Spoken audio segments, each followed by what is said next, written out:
Lucas is on her way. And since it's about 8:12, let's go ahead and get this started. So, Mike, do you want to go ahead and call the roll? Sure.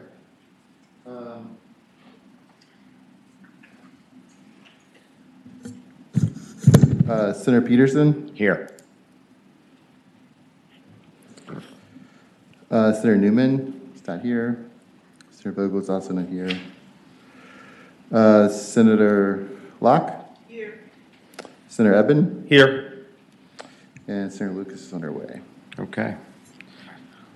All righty. Thank you, everybody, for being here. This is basically an informational meeting. We only have one topic here today, and that's related to judicial retirement benefits.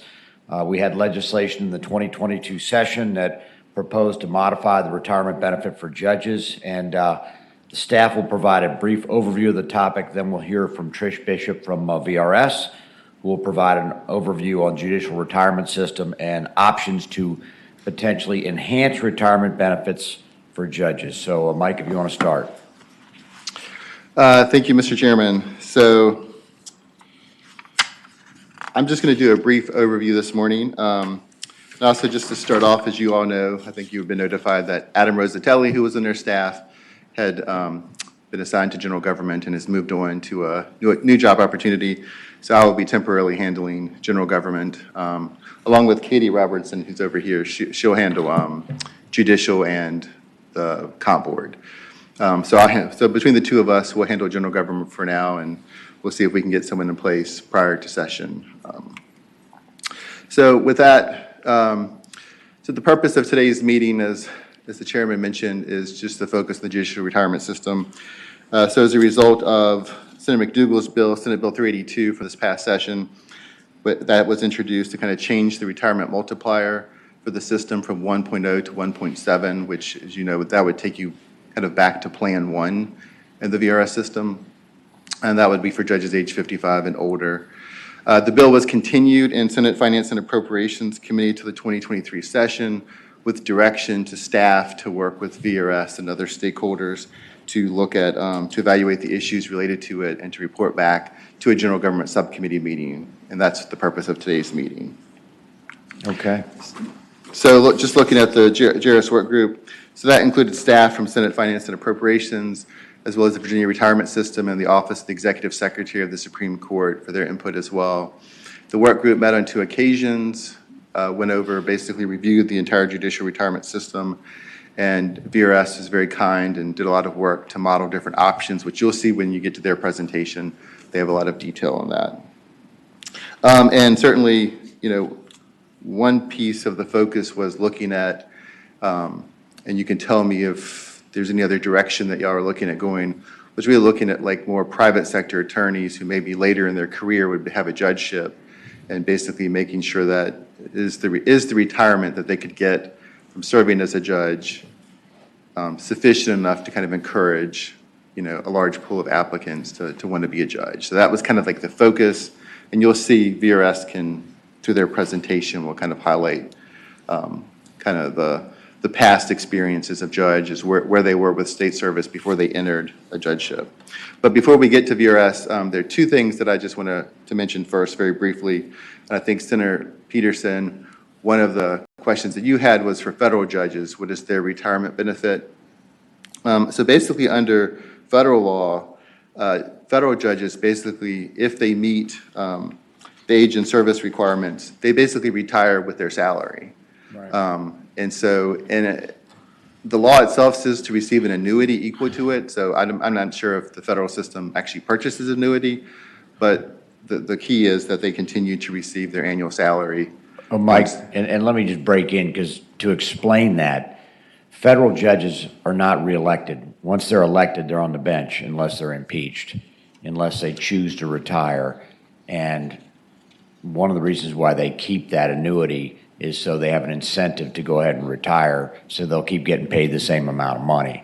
I'm not crazy about the federal system because you get judges that never go away, but that's why it is. Right. And then I just noted here that in 2022, the current year, federal district judges are paid $223,400. And this chart, I won't go over it, it's the age and service requirement. So basically the point is if you're at 65 and you had 15 years of service, then you qualify to receive that federal retirement benefit. And lastly, we did look at other states. Basically, the National Center for State Courts has a lot of information. But what I can tell you is it's really hard. Retirement plans are fairly complex, especially across states, so it's kind of hard to compare apples to apples. So just from a very high level, just to note that 45 of the states still have defined benefit plans. Some of those are hybrid, but just to show that it's still defined benefit is the dominant, the plan for state judges. 5 seem to have mainly defined contribution plans, and then at least 5 have a hybrid. Now, it's hard to compare because they didn't include Virginia in the hybrid list, even though we do have a hybrid plan. So that's the one thing too, is the data, it was good to look at, but you have to wonder sometimes, how accurate all of it is, but at least in looking at it. The other thing I would just note is that in reviewing the data, like I said, there are different components, but with Virginia having the 78% cap, for judges in retirement, that many states have a very similar cap that tends to range in that 78 to 80% range. Some are a little bit lower, some are a little bit higher, but it's very common in states to have a cap that they don't let judges get to 100% typically. So unless there are any questions, I'll go ahead and ask Trish Bishop to come up. Let me ask you a couple questions. Sure. Let me start off, and I know we got some questions. My understanding is that we've always, or not always, we, the Commonwealth, has had an accelerated benefit plan for judges. Am I wrong, or is that just sort of an urban myth? Mr. Chairman. Is that an urban myth? Yeah, it's right. So I think when you see as Trish goes through their presentation, she'll talk about the system.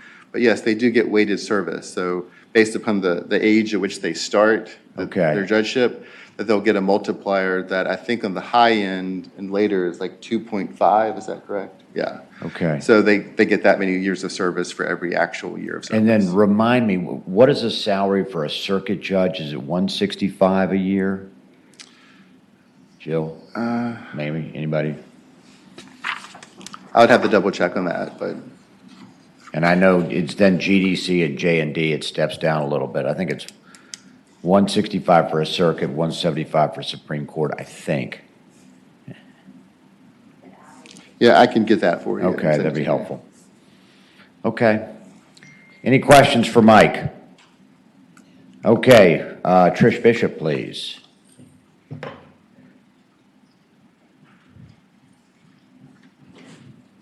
Good morning, Mr. Chairman, members of the commission. Delighted to be here. I'm going to divide up the presentation into 2 parts. I'll kind of give you a brief overview, run through pretty quickly about what the judges have today, and then my colleague Roy Bradura, who is our senior staff actuary, gets the tougher part of this drill where he did the analysis of some options and to look at income replacement for various options that we looked at. So just by way of background, there are various tiers of benefits now within the judicial retirement system. Plan 1 are for folks who membership date was before July 1, 2010. And then we had the Plan 2, and this is the same across all of the VRS plans. Plan 2 are folks who were membership date of July 1, 2020 to December 31, 2013, and if they hadn't taken a refund, or if their membership date was before 2010 and they weren't vested before 1/1/2014. And now there's the hybrid retirement plan for anyone who was elected or appointed to an original term after 1/1/14. So the JRS plan for Plan 1 and Plan 2, which are sort of the legacy plans, that's just a pure defined benefit plan. So it provides a monthly benefit, it's funded by employer and employee contributions, and it's based on a formula. The hybrid plan, which is where your new judges go into, is a combination of both the defined benefit plan and a defined contribution plan, which is like your 401k style plan. And then the defined benefit plan, again, based on a formula, but the formula in the JRS hybrid plan is based on a lower benefit than a regular Plan 1, Plan 2. So you were asking about the accelerated benefit just a moment ago, and this is what the weighting of your service gets you to that accelerated benefit. So over time, the weighting has changed. Prior to 1995, if you had 1 month of service in the judicial plan, you'd get 3.5 months of weighted service.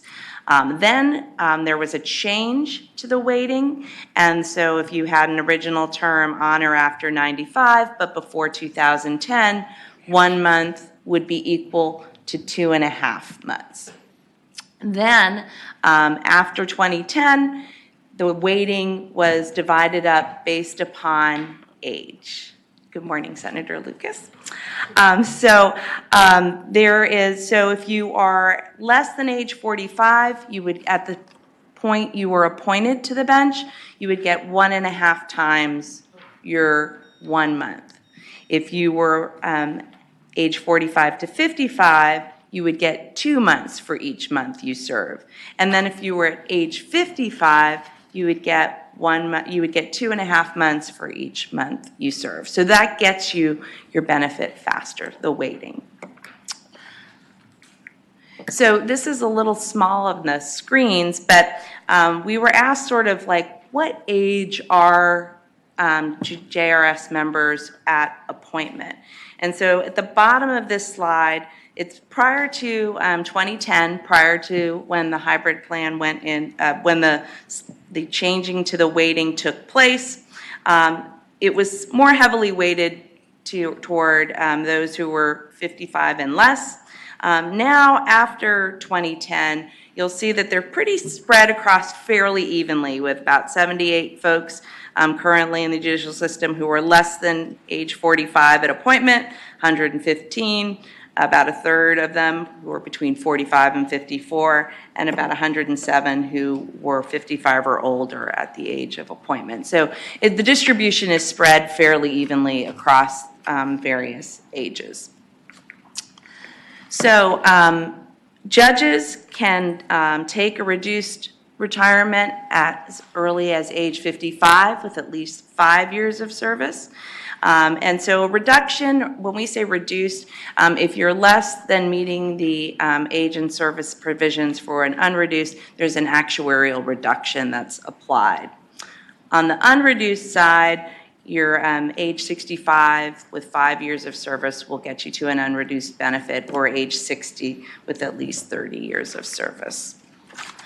So how does a JRS benefit get calculated? We take their average final compensation, which is their highest, if they're Plan 1, their highest 36 months of consecutive service, or if they're Plan 2, it's their highest 60 months. And it can be anywhere in their career. So sometimes there are folks who might have been, for example, a county or city attorney where their compensation was higher than what it was on the bench, and we'd use that in their retirement. Times a multiplier, times those months of service that are weighted. Or it's their average final compensation times 78%, whichever is smaller.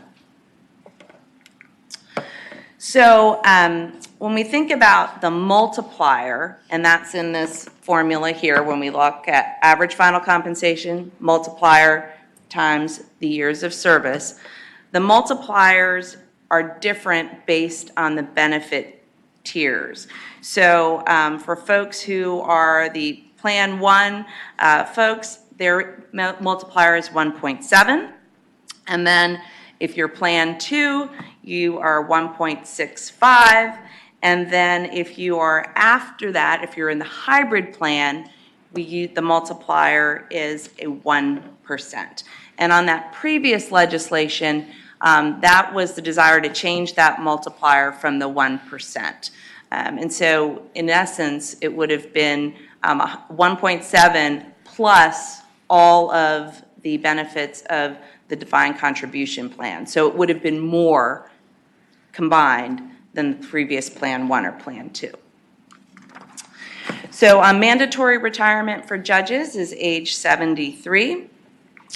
And then there's a provision related to the judicial retirement system that if you can't avoid the cap by moving to another VRS-covered position unless you spend 5 years within that position. So, for example, you couldn't move out of JRS, move for 1 month to another position at a higher compensation level to avoid the 78% cap. And regardless of what plan you're in, the Internal Revenue Code precludes you from having a benefit higher than 100% of your average final compensation.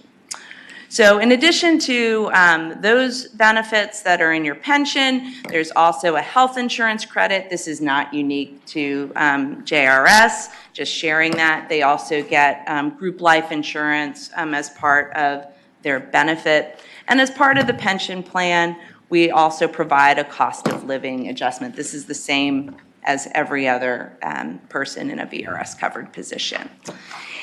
And then if you return to work, their benefits stop if you return to a position covered by VRS, but you continue if you have a bona fide break in service with no prearrangement and in a non-covered position. So something like a part-time, you could do that. And let's see. So that's kind of the overview of the landscape. And then I'll pass it over to Rory, who's going to talk a little bit about how we thought about the multiplier, the weighting schedule, the plan designation, and then the defined contribution component. All righty. Thank you. Yes, sir. Good morning. Okay, so You are, I'm Rory Badura. thanks, Rory. Staff actuary for VRS. Okay.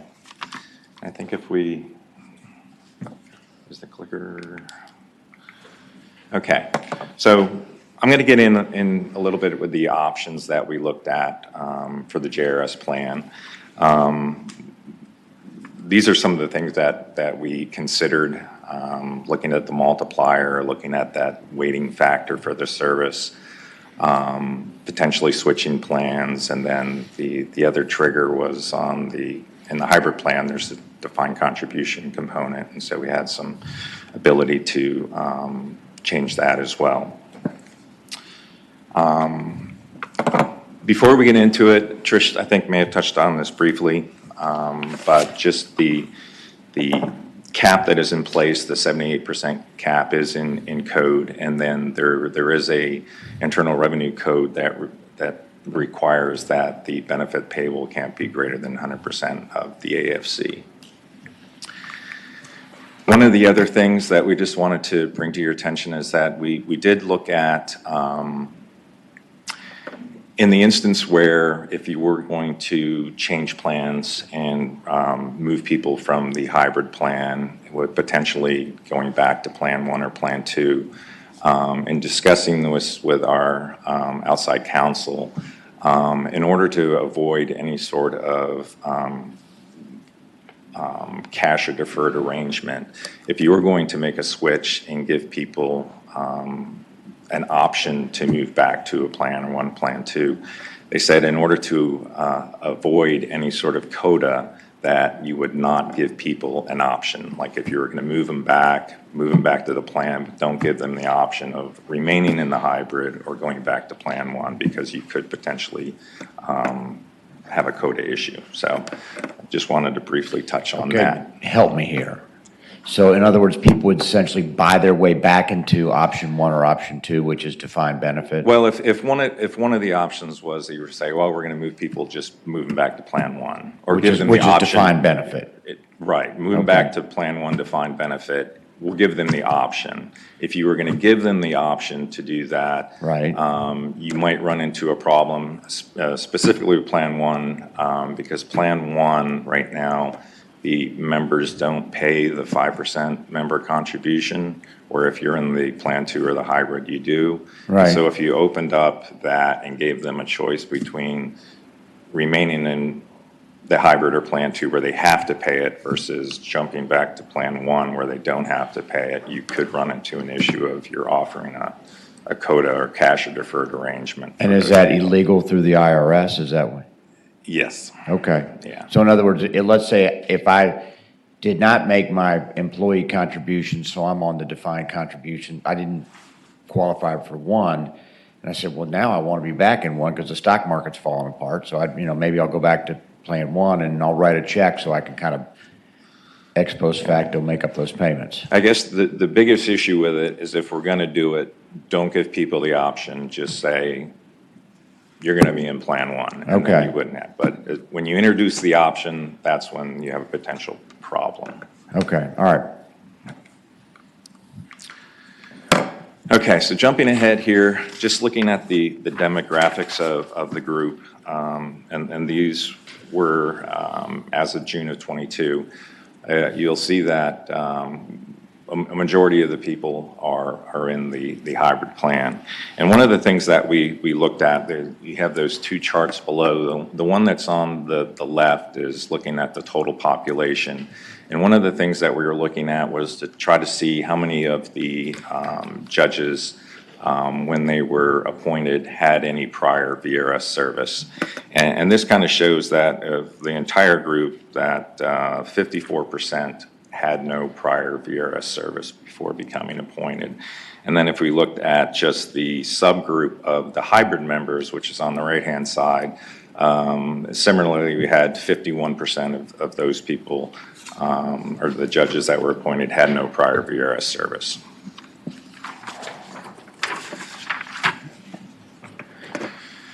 This is a historical look at the contribution rates going back to 2001 through 2021. And the reason we want to show you this is just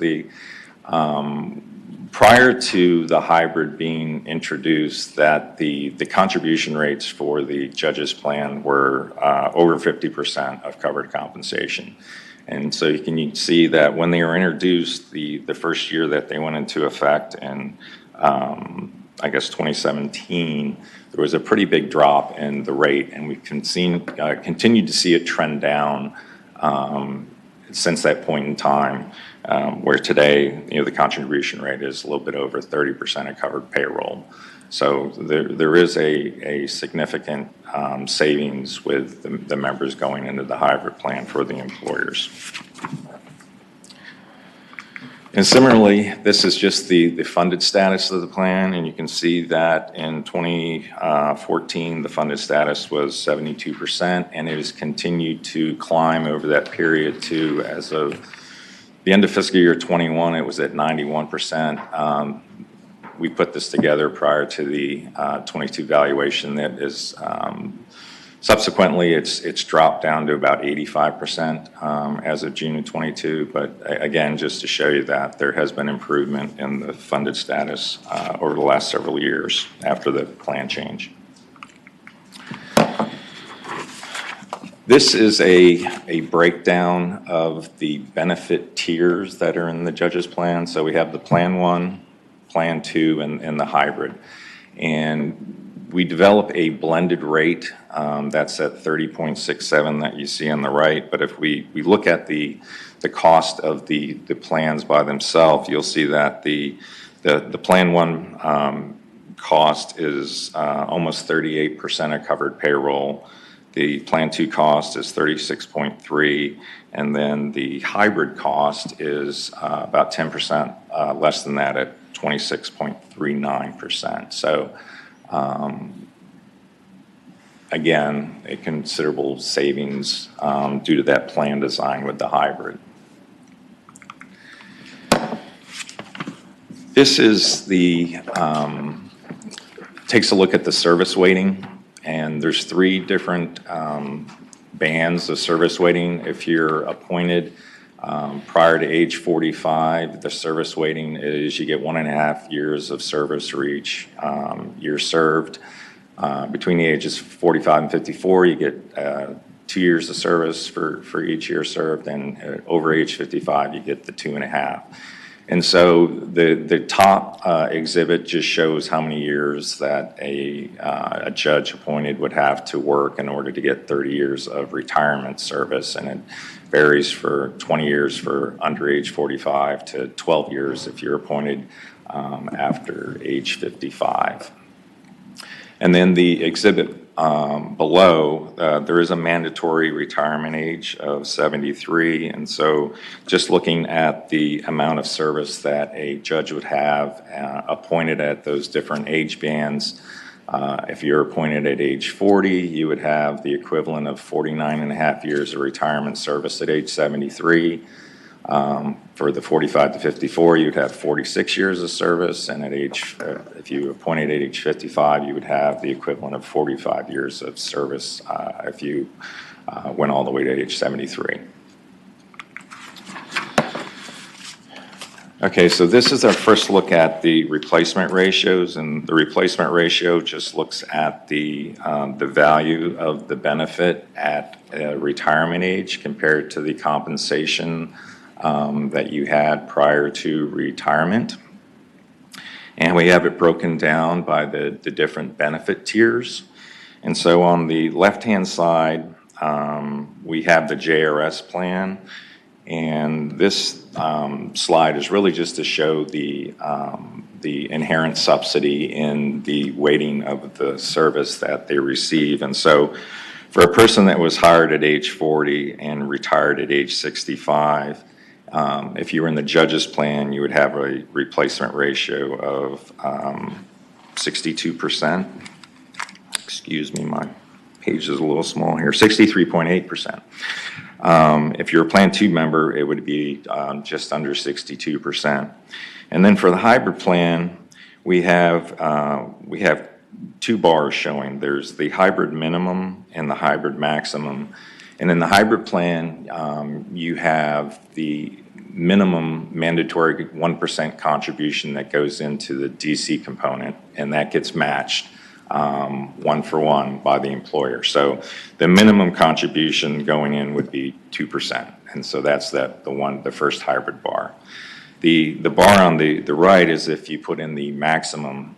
So if they put in the additional voluntary contribution of 4%, they would get an additional 2.5% contribution. So they would be putting in 5% and getting matched 3.5%.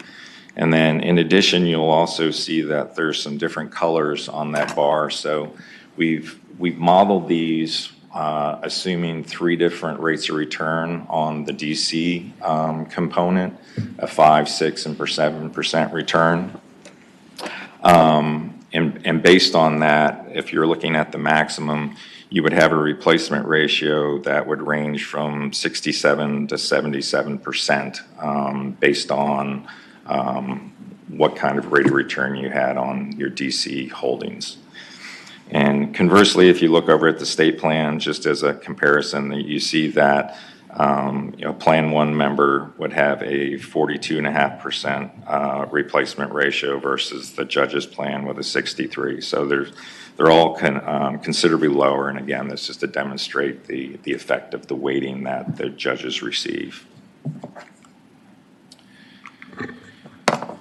Okay, on this next slide, we'll expand the replacement ratios, and this is just for the judge's plan, and we're looking here at the different age bands when the judge comes in. So our first one we just looked at in the upper left-hand corner is that judge that's appointed at age 40. If we go to the one on the top right, that's a judge who's appointed at age 50, and we assume that aside from the judge who's appointed at age 40, we had him go out at age 65 with working 25 years. All the other scenarios, we had him working to the mandatory retirement age of 73. So as you can see here, the age 50 judge would have a replacement ratio in the Plan 2 of just under 76%. And if you look at the hybrid maximum plan there, you can see that they would have a range or replacement ratio that ranged from 78% to 87%, depending on what the rate of return was on the defined contribution plan. So they effectively could meet or exceed what a Plan 2 member would receive. The bottom left-hand corner is someone who's appointed at age 55, and you can see that that member, again, for Plan 2, would have a 74.3% replacement ratio. And if you go to the hybrid maximum benefit, you can see that they would range anywhere from almost 67% to 71.5%, again, based on what the rate of return would be. So just below the Plan 2 for that member. And then we also looked at someone who was maybe appointed at age 60. And you'll see for the age 60 member that the Plan 2 would be 53.8%, and the hybrid max would range from 46 to 48. So we start to see a little bit of slippage there with a member that's appointed at age 60 in keeping up with the same sort of replacement ratio that a Plan 2 member would have. And so if we look at this, I mean, based on the structure of the hybrid, what we're seeing is that for someone who's appointed later in their career, they have a shorter amount of time in order for their DC balance to get the benefit of compound interest is essentially what's happening. And so we looked at options that we could modify in order to raise up the replacement ratio for judges who are appointed on or after age 55 to get them closer to the Plan 2 replacement ratio. And so we looked at modifying the DC component. One of the things that we thought we could do was right now they receive a 100% match on the first 2%, and then they get 50% on the next 3%. And so one of the things we could do is 100% match on all of their contributions rather than just the first 2%. And so we've modeled that change, and we'll show you the impacts of that.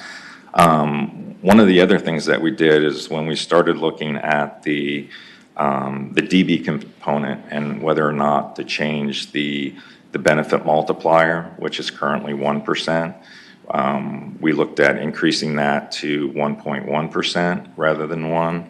And the other thing that the other lever that we could pull was increasing the service weighting, which is currently 2.5% to 2.75%. And what we saw when we started looking at those changes is that whether or not you increase the benefit multiplier or the service weighting, in this scenario, you get the same result. And so we'll model that. But because of that, we thought it would probably be easier if you were going to go that route to just change the service weighting, because it kind of lines up with how the plans have been structured historically. So looking at the design alternatives, again, this is just looking at a judge at age 55 who retires at age 73. And prior to the change, we had that the Plan 2 replacement ratio is 74.3. And if they were taking full effect of the hybrid max, and I should have mentioned this earlier, but most of the judges do take advantage and put in the maximum voluntary contributions. I think about 80% of the hybrid members put in the total voluntary contribution. So where before they had a range of about 67% to 71.5%, if we were to increase them to match to be 100%, that would raise their replacement ratio from 70.5% to 76.1%. One of the advantages of handling it this way is that it's all remains in the DC component, and so if we were to implement something like this, we wouldn't be introducing any additional risk to the employers where in the DB plan you have the investment risk and the longevity. Once you made the contribution here to the employee, there's no additional risk to the employer.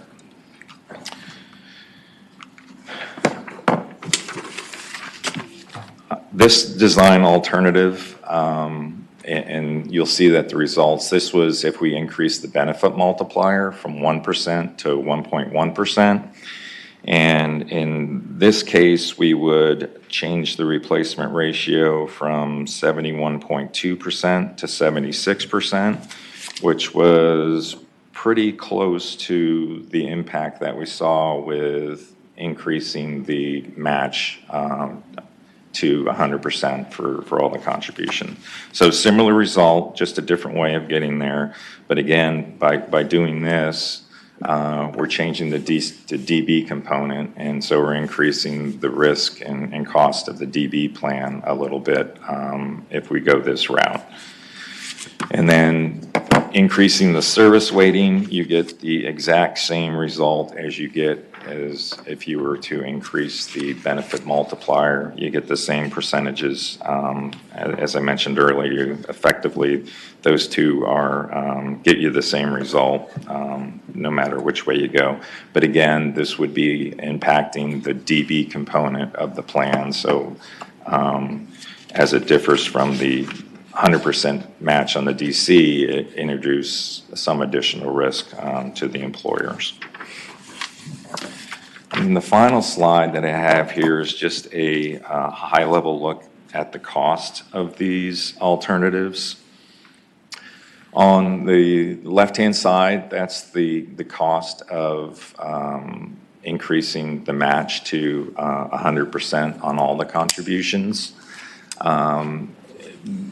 The way that would work, it would actually, anybody that was in the hybrid plan, whether you're age 55 or over or not, could take advantage of this. And the cost of that would be approximately $1 million per year extra, but it would be benefiting all of the hybrid members, not just the members who are 55 and older. Mr. Chairman? Yeah, Senator. Could I ask you just to repeat the part, the cost of exactly what would be the $1 million? If we were to increase the match on the hybrid DC contributions from the current schedule where you get 100% of the first 2% and then you get 50% of the next 3% of contribution. So you would effectively going from a maximum match of 3.5% to a maximum match of 5% for the employers, an additional 1.5%. For all hybrid members. And I hate to interrupt, but I'd just like to ask one more question, Mr. Chairman. Go ahead. If a judge is in the system, in the retirement system, is there anything stopping them from investing some of their salary additional beyond what the state allows into their own IRA? Or is this is where they need to be if they're going to, for all the retirement funds that? Well, the advantage they have, if you're in this plan, you would want to take advantage of at least putting in the maximum allowable because you're getting a match. But there's nothing that stops them once they do that from making any sort of contributions to their own IRA. Thank you. Okay.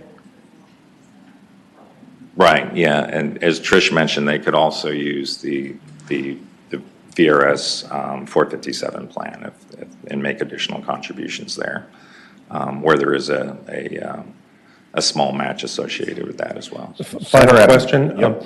So if they go if they want to do it through the VRS 457, is there a max? I mean, there's a point where they're not allowed to put, like, they can't invest half their salary if they're Right. Yeah, there is a maximum contribution that goes into the 457, which I think it would have to be in combination with what they've already put into the hybrid. And it's roughly $26,000 for the two combined. Thank you. Okay. So basically what you're telling us, it's about $1 million to implement this sort of what I'd call the enhanced 55 plus plan. Does that sound correct? For that option. Okay. Okay, and then the middle bar is if you were going to, for only members who are age 55 or older Right. at date of appointment, if you were to either increase the service weighting from 2.5 to 2.75, or change the benefit multiplier from 1 to 1.1, that would be an estimated cost of about $1.6 million per year to make that change. And it's your testimony we can absorb that into the system? I mean, in other words, that money can be absorbed through the judicial retirement system? Well, that would be in addition to whatever they're contributing now. So we were just trying to show that based on what they're contributing now, which is 30.97 of covered comp, in addition to that, the extra cost would be what's proposed here. And it would come from the state? Yes. Okay. Yeah. All right. Any questions? And I have a couple questions. Any questions? Yes, Mr. Chairman. Senator Evan. And this one's for you because I know that you know the answer like the back of your hand. I barely know the back of my hand. So it's my understanding the judicial retirement age now is age 73. Yep. And what I'm trying to remember is, have we had constant efforts to increase it beyond that, or did we increase it to age 73 in recent years? It was 70 forever, and then we moved it to 73 about 5 or 6 years ago. Yeah. Okay. And 2015, yeah, see, 7 years I ago. do have a request for the staff because, a lot of these options are complicated to me. You gave the cost estimate at the end.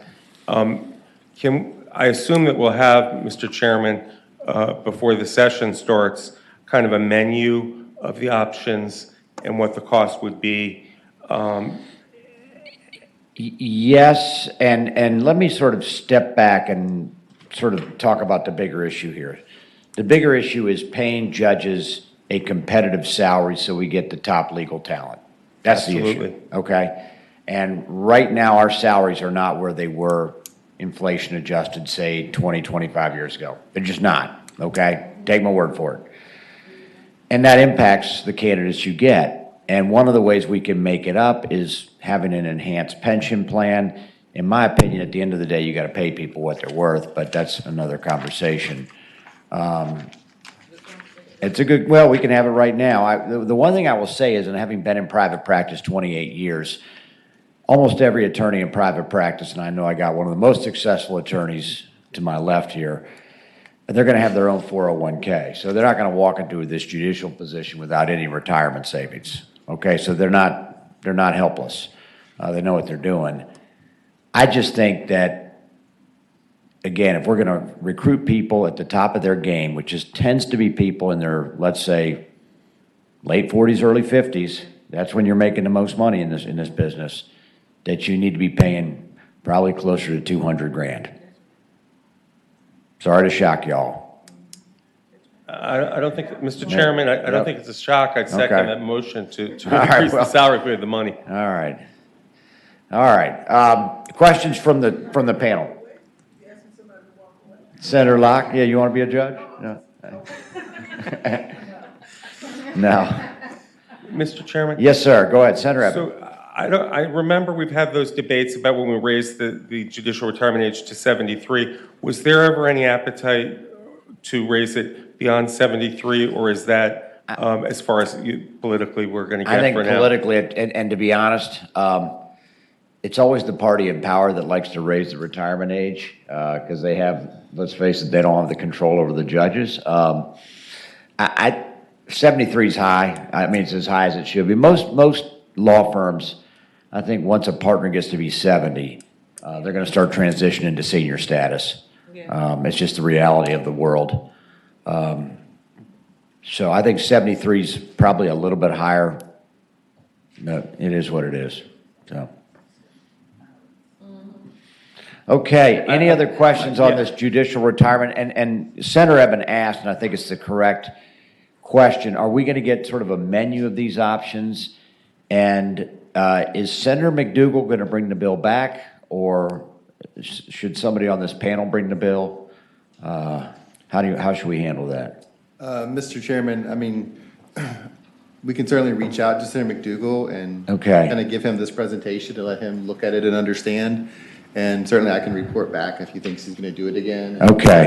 We could do that. And I may put in a budget amendment for judicial compensation, and no, I'm not kissing anybody's ass, I just think it really is something we have to co-patron. do. What's that? You've got a co-patron. You got a co-patron over there, but I do think that's something we're gonna have to tackle this session. All right, we're at 9 o'clock almost. Yes, Senator Evan. I have a question. Yes, that's sir. A little bit far afield for Mike. I don't know if it's related to this panel or another one. But the Finance Committee discussed public defender compensation versus Commonwealth attorney compensation. Is that under the purview of this committee, or is that public safety? I think that's under this committee, Mike. So, That's correct. so as a follow-up. Yes, sir. Was there budget language that we were going to review that at all? I think that we sent, Chairman Howell sent that with a letter to herself or something, or to staff. Yes, I think the issue was that it's a little bit apples to oranges in that public defenders are state employees under the Indigent Defense Commission as opposed to Commonwealth's attorney or constitutional officers. Well, And their deputies are constitutional officers, so they're at will. Am I describing that? Well, I know I'm describing that correctly, but I don't remember if that was the issue. I think that was one of the things we talked about. Well, I believe we were going to get some sort of a follow-up about the prospect of what it would cost to help people who are defending the indigent compensation be increased or possibly even increased to a level that is comparable to those who have the same experience in the Commonwealth Attorney's office, those with Okay. similar experiences. I see a staff member about to, go ahead and approach the podium if you got something to say. Yeah, I think, Mr. Chairman, went to JLARC, right? That's right, yeah. Mr. Okay. Chairman, Senator Evan, JLARC is looking at it. We're not sure. They sent a letter, or Senator House sent a letter to ask them to respond with some preliminary information by November 1st. So we'll be monitoring that to see what we get. I don't think they've embarked on a full study at JLARC, but we sent a letter to have them look at 4 bills that include what you're talking about. the Okay, indigent I defense. think Thank this, you. I think this is a distinction. The Commonwealth's attorney would be funded through the compensation board, correct? Yes, I'm speaking specifically to the Indigent Right, Defense but Commission. the IDC is funded through us. I believe so. Okay. all Right, and Mr. Chairman, just as a Yes. fine point, although they're funded through different sources, the issue for those of us who brought bills like mine was that in the legal system, that we want to see that defendants have quality representation and that there's some incentive for people to stay working indigent defense rather than just have it be just out of law school, you do it for a year and then you leave, and then there's someone else who's inexperienced. I think that's true, and I think the salary should be level. There's no reason why an assistant Commonwealth's attorney should make more than a public defender. I don't know what the numbers on that are, or if they're roughly comparable right now, I'm not sure. So we'll hear from JLARC then. Yeah. Thank you. Okay, anybody got anything else? Okay, we're adjourned. We got regular committee at 9:30. Thanks, everybody.